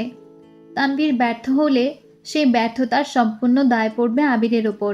তার থেকেও বড় বিষয় হলো, তানবীরকে ঠিক রাখতে কষ্ট হয়ে যাবে। এদিকে মেঘের আচরণ ভালো লাগছে না। মেয়েটা ইদানিং অনেক বেশি ঠান্ডা হয়ে গেছে। হঠাৎ করেই যেন ম্যাচিউরিটি ভর করেছে মেঘের উপরে। কথায় কোনো চঞ্চলতা নেই। খাবার সময় ছাড়া নিচে সচরাচর নামতেই দেখা যায় না। ভার্সিটি, ঘুম আর গাছের যত্ন নিয়েই দিন কাটিয়ে দেয়। সন্ধ্যার পর থেকে পড়াশোনা করে বাকিটা সময় অনলাইনে হ্যান্ড প্রিন্টিংয়ের কাজ শেখে। খুব বেশি মন খারাপ থাকলে মাকে জড়িয়ে ধরে শুয়ে পড়ে। আবিরের সঙ্গে সকালে খাবার টেবিল ব্যতীত দেখাই হয় না। আবিরও বাসায় ঠিকমতো সময় দিতে পারছে না। সারাদিন 2 অফিস সামলে সন্ধ্যার পর বাসায় ফিরে ফ্রেশ হয়ে জিমে যায়। জিম থেকে ফিরতে প্রায় 12টা বেজে যায়। রেগুলার চলছে এই রুটিন। ভার্সিটির বন্ধুরা কেউ মেঘের ফ্রেন্ড লিস্টে অ্যাড ছিল না। স্কুল কলেজের ফ্রেন্ডরা শুধু অ্যাড ছিল। মিনহাজ আর তামিম বলতে বলতে অ্যাড করেছে ওদেরকে। সাথে সাদিয়া, মিষ্টি ওদেরকেও অ্যাড করেছে। এক বিকেলে মেঘ আর মিম দুবোন ছাদের গাছে পানি দিতে দিতে গল্প করছিল। হঠাৎই মিম বলল, আপু, তোমায় একটা কথা বলা হয়নি। মেঘ সন্দিহান হয়ে প্রশ্ন করল, কি কথা? মালা আপুর হাতে না মেহেদি দিয়ে নাম লেখা দেখেছিলাম। অকস্মাৎ মেঘের মন খারাপ হয়ে গেছে। কিছুদিন যাবৎ সবকিছু এড়িয়ে চলছে, যেন স্বাভাবিক হতে পারে। হাতের মেহেদিও উঠতে শুরু করেছিল। মিম পুনরায় মনে করিয়ে দিল। মিম পুনরায় বলল, কি নাম ছিল জানো আপু? মেঘ এ অক্ষর দেখেছিল, কোনো নাম ছিল না। কিন্তু মিম নাম পেল কোথায়? তবে কি পরে আবির ভাইয়ের নাম লিখেছিল? মেঘ আনমনে এসব ভেবে প্রশ্ন করল, কি নাম? আশিক। মেঘ চমকে উঠে প্রশ্ন করল, আশিক? তুই ঠিক দেখেছিস? হ্যাঁ, আমি একদম ঠিক দেখেছি। বিয়ের দিন রাতে দেখেছি। তোমাকে বলতে গিয়ে দেখি তুমি ঘুমিয়ে পড়েছ। তারপর দিশাকেও জিজ্ঞেস করেছি আশিককে। তখন দিশা বলেছে মালা আপুর এক্স বয়ফ্রেন্ডের নাম আশিক। Ex boyfriend? দিশা তো তাই বলল। মেঘ গভীর চিন্তায় পড়ে গেছে। মালা আপুর বান্ধবীদের সঙ্গে কথা বলা আর ওনার আচরণে স্পষ্ট বোঝা গেছে উনি আবির ভাইকে পছন্দ করেন। সকালবেলা হাতে শুধু এই অক্ষরটাই ছিল, খুব উৎসাহ নিয়ে দেখাচ্ছিল। রাতে সেই অক্ষর আশিক হলো কিভাবে? কেউ কি হাতে কখনো এক্সের নাম লিখে? তবে কি অন্য কেউ ওনার হাতে নাম লিখে দিয়েছে? কে সে? আবির ভাই নয় তো? মেঘের হৃদয়ে শক্ত খোলস ভেদ করে অকৃত্রিম হাসি ফুটে উঠেছে। তাড়াতাড়ি গাছে পানি দিয়ে রুমে চলে গেছে। বেলকনিতে দাঁড়িয়ে আবিরের জন্য অপেক্ষা করছে। আবির সিঁড়ি দিয়ে উঠতেই মেঘ রুমের দরজা খুলে বেরিয়ে আসলো। ঠোঁটে লেগে আছে মায়াবী হাসি। আবির ভ্রু কুচকালো। মেঘ হাস্যোজ্জ্বল মুখে বলল, আবির ভাই। আবির কোনো প্রকার ভাবাবেগ প্রকাশ না করে কিছুটা তপ্তস্বরে বলল, কিছু বলবেন? মেঘের হাসি মুখ মুহূর্তেই অন্ধকারে ছেয়ে গেছে। আবিরের এমন উত্তর আশা করেনি সে। মুখ গোমড়া করে বলল, আমি যা বলতে চাই তা শোনার ধৈর্য হয়তো আপনার হবে না। বিরক্ত করার জন্য দুঃখিত। দুপা পিছিয়ে রুমে ঢুকেই মেঘ দরজা আটকে দিয়েছে। আবির অভিভূতের ন্যায় বন্ধ দরজার পানে চেয়ে আছে। কিছু মুহূর্তের জন্য আবিরের দৃষ্টি স্থির হয়ে রইল। আবিরের মলিন চাহনি দেখে তানভীর নিজের রুমের দরজা থেকে ডাকল, কি হয়েছে ভাইয়া? বন্ধ দরজা থেকে মনোযোগ সরল আবিরের। তানভীরের দিকে না তাকিয়ে ছোট করে বলল, কিছু না। নিজের রুমের দিকে পা বাড়াতে যাবে তানভীর পুনরায় বলল। নিজের রুমের দিকে পা বাড়াতে যাবে তানভীর পুনরায় বলল, ভাইয়া তোমার কি কিছুক্ষণ সময় হবে? কেন? এমপি তোমাকে দেখা করতে বলেছিল। আমাকে কেন? জানি না, সামনে নির্বাচন, হয়তো সেই বিষয়ে কথা বলবেন। কিছুক্ষণ অপেক্ষা কর, ফ্রেশ হয়ে আসছি। আচ্ছা। আবির ফ্রেশ হয়ে তানভীরের সঙ্গে বেরিয়ে গেছে। মেঘ রুমে বসে বসে হ্যান্ড প্রিন্টিংয়ের কাজ করছিল। বেশ কিছুদিন যাবৎ মিমের একটা ড্রেসে কাজ করছে। ড্রেসের কাজ শেষ করে বন্যাকে ছবি পাঠিয়েছে। কিছুক্ষণের মধ্যেই ছবি দেখে বন্যা কল করেছে। দুই বান্ধবী প্রায় 30 মিনিট গল্প করেছে। বন্যা জামা কাপড় সেলাই করতে পারে। মেঘ যেহেতু হ্যান্ড প্রিন্টিং শিখে ফেলেছে, দুই বান্ধবী মিলে অনলাইনে বিজনেস করবে। সেই বিজনেসের টাকা দিয়ে তারা দেশের সুন্দর সুন্দর জায়গাগুলো ঘুরবে, তারপর দেশের বাইরে ট্যুর দিতে যাবে। তখন যা ইচ্ছে করতে পারবে, কারো কাছে অনুমতি নিতে হবে না, এসব নিয়েই আড্ডা দিচ্ছিল। কথা শেষ করেই মেঘ ড্রেসটা নিয়ে হুটোপুটি করে নিচে নামলো, আম্মু কাকিয়া আব্বু সবাইকে দেখানোর জন্য। সবার প্রশংসা শুনতে শুনতে মেঘের গাল দুটো লজ্জায় লাল হয়ে গেছে। মিম তো খুশিতে বোনকে জড়িয়ে ধরেছে। আদি ওয়ার্ড্রোব থেকে নিজের 5-7টা শার্ট আর টি শার্ট নিয়ে বেরিয়ে আসছে। মেঘ যেন সেগুলোতে কার্টুনের ক্যারেক্টার আর্ট করে দেয়। আদির এমন কাণ্ড দেখে বাড়ির প্রত্যেকেই হাসতে হাসতে ক্লান্ত। এমন সময় তানভীর আর আবির বাসায় ঢুকলো। ড্রয়িং রুমের হাস্যোজ্জ্বল পরিবেশ দেখে তাদের মনোযোগও সেদিকে গেল। মোজাম্মেল খান তানভীরকে উদ্দেশ্য করে ঠাট্টা স্বরে বললেন, দেখো আমার মেয়ে কত সুন্দর করে জামা প্রিন্ট করেছে। আমার মেয়ে বলে কথা। তানভীর ড্রেসটা ভালোভাবে দেখে নিল। ড্রেস দেখে বোঝা যাচ্ছে কাঁচা হাতের কাজ। প্রথমবারে কোনো কাজই পারফেক্ট হয় না, তারপরও দূর থেকে তেমন বোঝা যায় না। কালার কম্বিনেশন ভালো হওয়াতে দূর থেকে দেখতে মাশাআল্লাহ অনেক সুন্দর লাগছে। তানভীরের পাশাপাশি আবিরও ড্রেসের দিকে তাকালো। চোখাচোখি হলো আবির মেঘের। অভিমানে মেঘ চোখ নামিয়ে নিল। কয়েক সেকেন্ড পরেও আবিরও অন্যদিকে তাকালো। তানভীর আব্বু ঠাট্টা বুঝতে পেরে সেও মজার ছলে বলল, শুধু আপনার মেয়ে বলে না, আমার বোন বলেও এত সুন্দর প্রিন্ট করতে পেরেছে। আমার বোনের মতো লক্ষ্মী মেয়ে আর একটাও খুঁজে পাওয়া যাবে না। তানভীরের কথা শুনেই সকলেই হাসতে শুরু করেছে। একটা ড্রেস প্রিন্ট করা নিয়ে বাবা ছেলে মিলে মেঘকে নিয়ে টানাটানি শুরু করে দিয়েছে। তানভীর খানিক হেসে আবিরের দিকে তাকিয়ে ভ্রুজোড়া নাচালো। আবিরের ওষ্ঠদ্বয় কিছুটা প্রশস্ত হলো। তানভীর যে আবিরকে শোনানোর জন্য ইচ্ছেকৃত বোনকে লক্ষ্মী বলে সম্বোধন করেছে, এটা আবিরের বুঝতে বাকি নেই। আবির আর মেঘের মধ্যে কোনো কিছু নিয়ে মান অভিমান চলছে, সেটা বুঝতে পেরেই তানভীর সন্ধে থেকে আবিরকে জিজ্ঞেস করেছে, কিন্তু আবির কিছুই বলছে না। মেঘের বিষয়ে কিছু বললেই কথা এড়িয়ে যাচ্ছে। মোজাম্মেল খান তানভীরের কথার প্রত্যুত্তরে বললেন, আমার মেয়ের এত এত গুণ যে আমার মেয়ে যেই বাড়িতে বউ হয়ে যাবে সেই বাড়িতেই রানীর মতো থাকবে, বুঝলে? তানভীর দ্বিতীয়বারের মতো আবিরের দিকে তাকিয়ে হালকা কাশি দিয়ে ভ্রু নাচালো। ইশারাতেই যেন প্রশ্ন ছুড়ে দিল আবিরকে, কি রাখবে তো রানীর মতো? তানভীরের মুখে হাসি থাকলেও আবিরের ভ্রু যুগল কুচকানো। আব্বু চাচুকে সে এক বিন্দু বিশ্বাস করতে পারে না। আজ মজার ছলে বলেছেন, কিন্তু দুদিন পর যে তার ব্যবস্থা করতে যাবেন না তার কি গ্যারান্টি আছে? ভাবতেই আবিরের কলিজা কেঁপে উঠল। এক মুহূর্তও দাঁড়ালো না। সিঁড়ি দিয়ে উঠতে উঠতে মালিহা খানকে উদ্দেশ্য করে বললেন, আম্মু খাবার রেডি করো। মেঘ চোখ জোড়া ছোট করে সিঁড়ির পানে চেয়ে আছে। অষ্টাদশীর অভিমানী মনে অভিমানেরা তীব্রভাবে হানা দিয়েছে। সন্ধ্যাবেলা আবির ভাইকে রাগ দেখালো, অথচ আবির ভাই নিজ থেকে একবারের জন্য কথা বলার চেষ্টা করল না। ড্রেস দেখে সকলেই প্রশংসা করেছে, কিছু একটা কমেন্টসও করেছে, অথচ আবির ভাই কিচ্ছু বললেন না। পৃথিবীর বুকে এই একটা মানুষের হৃদয় বোধহয় শক্ত পাথরের তৈরি, যে হৃদয়ে না আছে কোনো অনুভূতি আর না আছে আবেগ। ড্রেসটা মিমকে দিয়ে দিল। এখনও রং ঠিকমতো শুকায়নি, শুকালেই ব্যবহার করতে পারবে। সবার সঙ্গে মেঘও খেতে বসেছে। আবির একটা ব্যাগের ল্যাপটপ আর কিছু জামা কাপড় নিয়ে নিচে এসেছে। ব্যাগ রেখে খেতে বসেছে। খুব তাড়াহুড়োতে খাবার শেষ করেছে। আলী আহমদ খান একবার ব্যাগের দিকে তাকাচ্ছেন, একবার আবিরের দিকে। ছেলের তাড়াহুড়ো দেখে কিছু বলতে গিয়ে বারবার আটকে যাচ্ছেন। অবশেষে শুধালেন, এত রাতে কোথায় যাবে? কাজ আছে। আসবে কখন? 3-4 দিন পর। অফিস? ঢাকাতেই থাকবো, সমস্যা নেই। অফিসে সময় মতো চলে আসব। ঢাকাতে থাকবে মানে? ঢাকা তোমার কি এমন কাজ আছে যে বাসা ছেড়ে বাহিরে থাকতে হবে? আছে হয়তো কোনো গুরুত্বপূর্ণ কাজ। সকলেই নির্বাক। আবির খাবার শেষ করে হাত ধুয়ে ব্যাগ নিয়ে সবার থেকে বিদায় নিয়ে বেরিয়ে পড়েছে। সকলের মতো মেঘও স্তব্ধ হয়ে গেছে। কথাবার্তা নেই, হুট করে বাসা থেকে বেরিয়ে গেলেন। এসব কাজ ছেলেদের পক্ষেই সম্ভব। বাহিরে রাত কাটানো, বড়দের মুখের ওপর কথা বলা, বেপরোয়া চলাফেরা, সব স্বাধীনতাই ছেলেদের। মালিহা খান রান্নাঘর থেকে বেরিয়ে আসতে আসতে বললেন, আপনাকে কতবার বলেছি ছেলেকে বিয়ে করাতে? ঘরে বউ থাকলে এভাবে রাত বিরতে বাইরে ঘুরতে পারবে না। আচ্ছা দেখছি। দেখতে দেখতে 3 দিন কেটে গেল।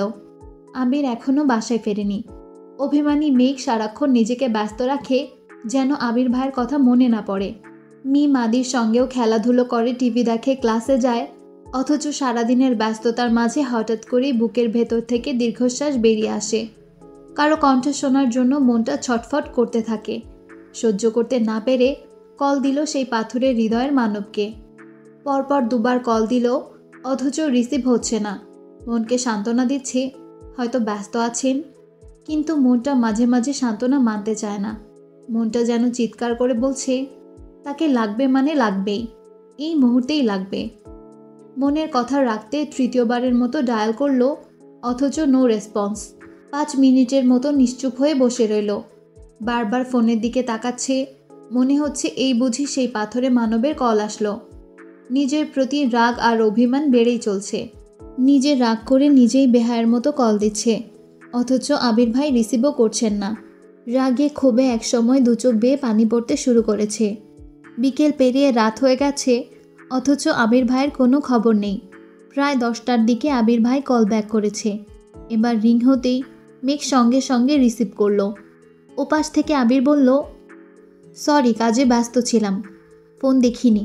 প্রখর অভিমান মুহূর্তেই গলে পানি হয়ে গেল। মেঘ ফুপিয়ে কাঁদতে শুরু করে দিয়েছে। আবির উদ্বিগ্ন কণ্ঠে শুধালো, মেঘ, কি হয়েছে তোর?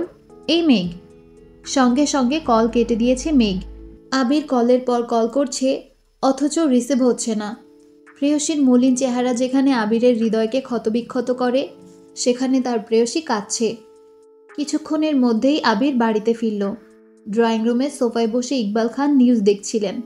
আবিরকে দেখে চিন্তিত কণ্ঠে বললেন, তুই না আরও 2 দিন পরে আসবি বলেছিলি? জবাবে আবির বলল, ইচ্ছে হলো তাই চলে এসেছি। আবির দ্রুত পায়ে সিঁড়ি দিয়ে উঠেই মেঘের রুমে ঢুকল। মেঘ বিছানায় উপর হয়ে শুয়েছিল, হয়তো ঘুমিয়ে পড়েছে। আবির ব্যাগটা চেয়ারের উপর রাখতেই মেঘ উঠে বসেছে। সিক্ত চোখে এক পলক আবিরকে আপাদমস্তক দেখেই চিবুক নামিয়ে নিল। আবির মেঘের কাছাকাছি এসে প্রশ্ন করল, কি হয়েছে তোর? মেঘের নিস্তব্ধতা দেখে আবির মেঘের কপালে হাত দিয়ে জ্বর পরীক্ষা করল। কপাল ঠান্ডা। তবে হলোটা কি? কয়েকবার মেঘকে জিজ্ঞেস করার পরেও সাড়া না পাওয়ায় আবির বিছানার পাশে ফ্লোরে বসে পড়েছে। ফ্লোরে বসে বিছানার পাশে মাথা রেখে মেঘের অভিমানী মুখের পানে চেয়ে আছে। আবিরের কাণ্ড দেখে মেঘ তার চিবুক নামিয়ে গলায় ঠেকালো। তবে আবির দৃষ্টি সরালো না। হঠাৎই আবির হাত বাড়িয়ে ব্যাগটা নিজের কাছে নিয়ে সেখান থেকে একটা শপিং ব্যাগ আর একটা কাচের প্যাকেট বের করে চেয়ারের উপর রেখে সেই শপিং ব্যাগ থেকে কয়েকটা বেলি ফুলের মালা বের করলো। মেঘ আর চোখে মালাগুলোর দিকে তাকিয়ে সহসা মুখ অন্যদিকে ঘুরিয়ে ফেলেছে। আবির মোলায়েম কণ্ঠে ডাকলো, ম্যাম। মেঘ আবিরের দিকে তাকিয়ে ভেঙচি কেটে বিড়বিড় করে বলল, আল্লাদি ডাকে মেঘের রাগ ভাঙবে না। মেঘ পুনরায় মুখ ঘোরালো। আবির মৃদু হেসে বলল, হৃদয়ে বহিছে প্লাবন, তীব্র ব্যাকুলতা। তুই আমার নিভৃতে যতনে রাখা বেলি ফুলের পুষ্পমালা। মেঘ কপাল কুঁচকে চোখ গোল গোল করে তাকিয়ে রাগান্বিত কণ্ঠে বলল, এসব ভাবের কথা আমায় শোনাতে আসবেন না। সব কিছু মাথার উপর দিয়ে যায়। আবির কিছুটা শব্দ করেই হাসল। মন খারাপ, রাগ, অভিমান দূরে সরিয়ে হাত বাড়িয়ে নমনীয় কণ্ঠে বলল, দেখি হাতটা দে। দরকার নেই। আবির কণ্ঠস্বর ভারী করে বলল, শরীরে আকাশসমূহ ক্লান্তি নিয়েও জ্যাম পেরিয়ে শহর ঘুরে ফুল নিয়ে আসছি। ঢং করিস না প্লিজ। আমি ঢং করছি? ঢঙ্গিরা ঢং করবে, এটাই তো স্বাভাবিক। মেঘের উত্তরের তোয়াক্কা না করেই আবির মেঘের হাত আলতোভাবে টেনে বেলি ফুলের মালা বেঁধে দিচ্ছে। মেঘ কয়েকবার হাত সরাতে চেয়েছে, কিন্তু আবিরের অগ্নিদৃষ্টি দেখে মাথা নিচু করে রাগে গজগজ করতে করতে বলল, আপনার কি আমাকে লোভী মনে হয়? কেন? যখন যা ইচ্ছে আচরণ করবেন, যা তা বলবেন, যেভাবে খুশি ভাব দেখাবেন, তারপর কাচ্চি, মালা, চকলেট হাবিজাবি নিয়ে এসে আমার মন গলানোর চেষ্টা করবেন। আবির কণ্ঠস্বর ভারী করে বলল, যা ইচ্ছে আচরণ আমি করতে চাই না। তোর কিছু কিছু কর্মকাণ্ড আমায় সেসব আচরণ করতে বাধ্য করায়। সেজন্যই তো কল দিলে ধরেন না, পাষাণ। আবির শান্ত কণ্ঠে বলা শুরু করল, আমি সত্যি সত্যি ব্যস্ত ছিলাম। অফিসের পাশাপাশি অন্যান্য কাজ নিয়ে খুব ব্যস্ত ছিলাম। বিকেলের পর ফোন হাতে নেওয়ার সময়ই পাইনি। সত্যি বলছি, আমি, বিশ্বাস কর। মেঘ বিরক্তির স্বরে বলল, আমি আপনাকে বিশ্বাস করি না। আবিরের চোখের বর্ণ কিছুটা পরিবর্তন হতে শুরু করেছে। আবির ভ্রু কুঁচকে পুনরায় প্রশ্ন করল, তুই আমায় বিশ্বাস করিস না? না। একটুও করিস না? না। সত্যি?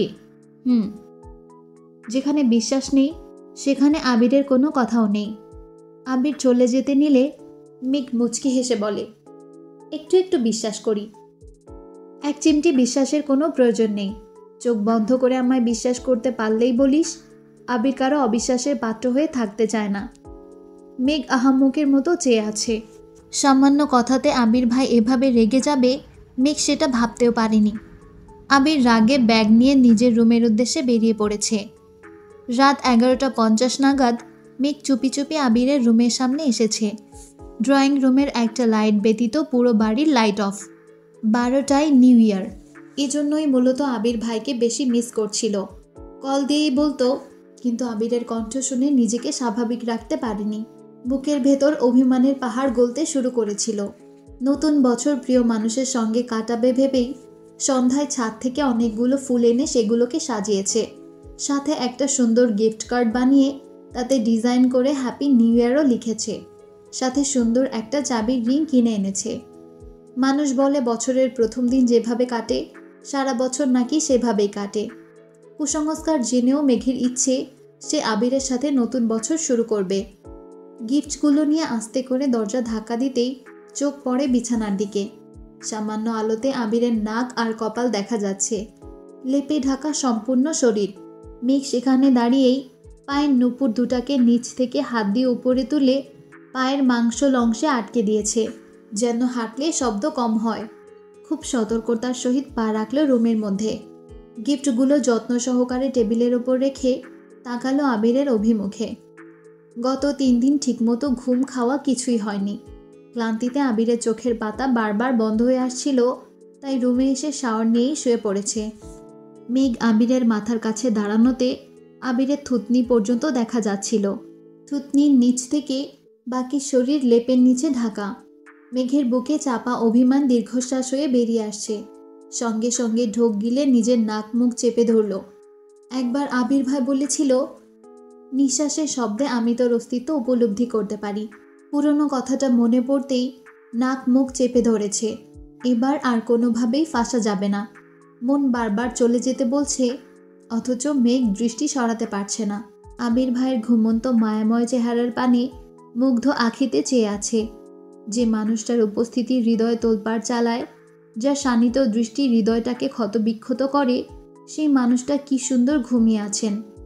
অষ্টাদশীর মনের রাজ্যে অনুভূতিরা সব অভিমান ভুলে নবরূপে সেই শ্যামবর্ণের পুরুষের প্রেমে পড়তে বাধ্য হয়েছে। স্থির দৃষ্টিতে চেয়ে মনে মনে বিড়বিড় করে বলল, আপনি এত কিউট কেন? মনে হয় আল্লাহ আপনাকে বানানোর সময় কিউটনেসের ডিব্বা আপনার উপর ঢেলে দিয়েছে। বেলকনি দিয়ে আসা কনকনে ঠান্ডা বাতাস গায়ে লাগতেই শরীরের লোম দাঁড়িয়ে পড়েছে। সেই সঙ্গে মেঘও কেঁপে ওঠে। এই ঠান্ডায় বেশিক্ষণ এখানে থাকা যাবে না। শরীরের কম্পনের শব্দেই আবির সজাগ হয়ে যাবে। বারবার যেতে চাইছে, কিন্তু ঘুমন্ত আবির ভাইকে দেখার লোভ সামলিয়ে যেতে পারছে না। কে বলবে এই মেয়ে গত 9 বছর যাবৎ আবিরকে সহ্যই করতে পারত না। আবির বাড়ি ফিরেছে সবেমাত্র 6 মাস হয়েছে। এতেই আবিরের প্রতি পুরোপুরি আসক্ত হয়ে পড়েছে। যে মেয়ের রাগ আর জেদের কাছে খানবাড়ির প্রতিটা সদস্য হার মানত, সেই মেয়ের রাগ অভিমান এখন আবিরের রাগের সামনে তুচ্ছ। ভালোবাসা বোধ হয় এমনই হয়, শত রাগের পরেও প্রিয় মানুষটার উপস্থিতি হৃদয় প্রশান্ত করে তোলে। দেয়াল ঘড়ির টিনটিন শব্দে মেঘের ঘোর কাটে। ঘাড় ঘুরিয়ে সেদিকে তাকিয়ে দেখল ঘড়িতে 12টা বাজে। বুক ধুকপুক করতে শুরু করেছে। মনে অপরাধমূলক কাজ করার নিষিদ্ধ ইচ্ছে জেগেছে। বুক ফুলিয়ে অনেকটা শ্বাস টেনে নিঃশ্বাস আটকে আবিরের কপাল বরাবর মুখ এগিয়ে নিল। উদ্দেশ্য আবিরের কপালে চুমু খাবে। একটু সামনে এগুতেই বুকের ভেতরটা অস্বাভাবিকভাবে কাঁপতে শুরু করেছে। অষ্টাদশী বুঝতে পারছে এই কাজ করা তার পক্ষে সম্ভব না। ঘন ঘন নিঃশ্বাস ফেলতে শুরু করেছে। নিজেকে সামলাতে বাম হাত দিয়ে মুখ চেপে চলে যাওয়ার জন্য পা বাড়াতে যাবে, অমনি ডান হাতে টান অনুভব করে। কয়েক সেকেন্ডের ব্যবধানে নিজেকে বিছানায় আবিষ্কার করল। আবির মেঘের ডান হাতে জোরে টান দেওয়ায় মেঘ আবিরের উপর এসে পড়ে। তৎক্ষণাৎ মেঘকে উপর থেকে পাশে সরিয়ে আবিরের গায়ে লেপ দিয়ে মেঘের গা ঢেকে দিয়ে মেঘের কাঁধের দুপাশে দুহাতে ভর দিয়ে মেঘের মুখোমুখি উপর হয়ে শুয়েছে। আবিরের শরীরে না আছে লেপ, না আছে শীতের ভারী কোনো জ্যাকেট। একটা ট্রাউজার আর ফুল হাতা টি শার্ট পরনে। মেঘ দাঁতে দাঁত চেপে ধরে আছে। বন্ধ দু চোখের পাতা। হাত খোপায় বাঁধা চুলগুলো খুলে এলোমেলো হয়ে আছে। দুহাতে বেলি ফুলের মালা। বেলি ফুলের সুবাস ছড়াচ্ছে রোমে। নিশ্চুপ আবির, দৃষ্টি মেঘেতে নিবদ্ধ। মেঘ নিবু নিবু চোখে তাকাতেই আবিরের ঘনিষ্ঠতা উপলব্ধি করল। পুনরায় চোখ বন্ধ করে ফেলেছে। অষ্টাদশীর হৃৎস্পন্দনের মাত্রা বেড়েছে কয়েক গুণ।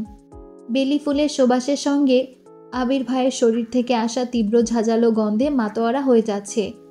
আবির ভাইয়ের এত কাছাকাছি আসায় মেঘের শরীরের রক্ত সঞ্চালন বেড়ে যাচ্ছে। অজানা শিহরণ বইছে শরীরে। আবিরের আঁখি যুগলে ঘুম লেপ্টে আছে। শান্তিময় ঘুমের দেশে নিমগ্ন ছিল আবির, কিন্তু অষ্টাদশীর অনাদেয় কর্মকাণ্ড আবিরের গভীর ঘুমে ব্যাঘাত ঘটিয়েছে। আবির ঘুম ঘুম চোখেই মেঘকে দেখছে। মেঘ কয়েকবার ঢোক গিলে ভয় ভয়ে চোখ মেলল। চোখাচোখি হলো আবিরের সঙ্গে। লেপের ভেতর মেঘের শরীর ঘামতে শুরু করেছে। বুকের ভেতর প্রবল ঝড় বইছে। মেঘ চোখ নামিয়ে বলতে চেষ্টা করল, আমার। আবির এক হাতে শরীরে সম্পূর্ণ ভর ফেলে অন্য হাতের আঙুল দিয়ে মেঘের ঠোঁট স্পর্শ করল। অমনি মেঘ পাথর বনে গেল। আবিরের দৃষ্টি স্পর্শ কোনো কিছুই আজ স্বাভাবিক নয়। অষ্টাদশীর মস্তিষ্ক জুড়ে চিন্তারা ঘুরপাক খাচ্ছে। কি হতে চলেছে তার সাথে? একদিকে আবির ভাইয়ের কাছে ধরা পড়ার ভয়, অন্যদিকে আবির ভাইয়ের এত কাছে আসা। প্রচণ্ড অস্বস্তিতে ভুগছে মেঘ। দীর্ঘকালীন নীরবতা ভেঙে আবির ঘুমু ঘুমু কণ্ঠে বলল, নিষেধ অমান্য করার শাস্তি তবে তোকে দিতেই হচ্ছে। মেঘ বিপুল চোখে তাকিয়েছে। শরীরের কম্পন তীব্র থেকে তীব্রতর হচ্ছে। ভয়ের নাক ঘামছে। আবির ঠোঁটের ওপর থেকে আঙুল সরিয়ে মেঘের নাকের ঘাম মুছে পুনরায় কাঁধের পাশে হাত রাখল। মেঘের গলা ভার হয়ে আসছে, কথা আটকে যাচ্ছে। জোরপূর্বক বলল, সরি। এসব সরি টরিতে আবিরের মন গলানো সম্ভব না। আগেই সাবধান করেছিলাম, অঘটন ঘটলে আমি দায়ী নই।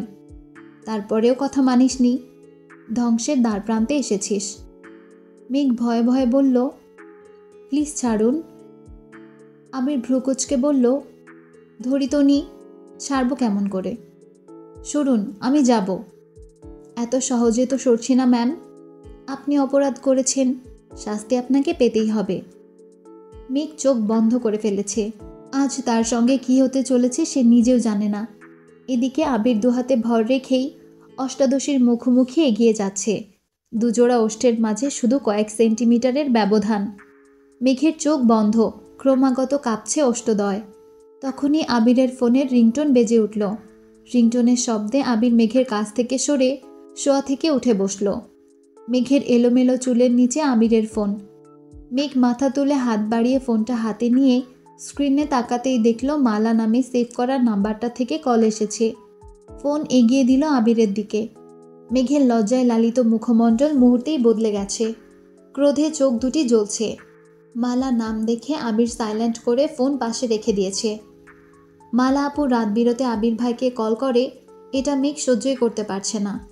গা থেকে লেপ সরিয়ে বিছানা থেকে নামতেই আবির আলতোভাবে মেঘের হাত ধরে, কিন্তু মেঘ রাগে এক ঝটকায় আবিরের হাত ছাড়িয়ে গজগজ করতে করতে রুম থেকে বের হয়ে যাচ্ছে। আবির তপ্ত স্বরে বলল, শাস্তিটা তোলা রইল, পরের বার ছাড় দিব না। মেঘ রাগে আবিরের দিকে তাকাচ্ছে। দরজাটা ঠাস করে লাগিয়ে রুমে চলে গেছে। মালা আপু আবির ভাইকে পছন্দ করে, হয়তো আবির ভাই পছন্দ করেন না। মিমের বলা ঘটনা যদি সত্যি হয়, তবে মালা আপুর হাতে আশিক নাম আবির ভাই লিখিয়েছেন, আর সেই কাজ মেঘের জন্যই করেছেন। মেঘ সবই বুঝতে পারছে, কিন্তু এত রাতে মালা আপুর কল দেওয়া সে মেনে নিতে পারছে না।